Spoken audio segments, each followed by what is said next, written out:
ይሄ በጣም ቀላል ጥያቄ ነው። ጀስት ኤ ስንት ነው ተብለናል? ኤክስ ማይነስ 4 ነው ተብለናል። ቢ ደግሞ ማለት ምንድነው ተብሏል? ኤክስ ፕላስ 4 ነው ተብለናል። ኤ ኤንድ ቢ አር ኮንስታንት ቢሆኑና when the product ኤ ቢ ፕሮዳክታቸው ኤክስ ስኬር ማይነስ ሲ ቢሆን where c is constant what is the value of c ፈልጉ ነው የተባለው።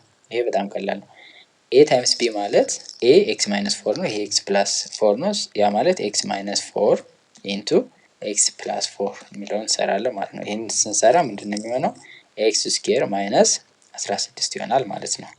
ኤክስ ታይምስ ኤክስ ኤክስ ስኬር ኤክስ ታይምስ 4 ፕላስ 4 ኤክስ ማይነስ 4 ታይምስ ኤክስ ማይነስ 4 ኤክስ ማይነስ 4 ታይምስ 4 ማይነስ 16 4 ኤክስ ማይነስ 4 ኤክስ ይሄ 0 ይሆንና ምን ይቀረናል? ኤክስ ስኬር ማይነስ 16። ይሄ ደግሞ ከማን ጋር እኩል ነው? ከኤክስ ስኬር ማይነስ ሲ ጋር።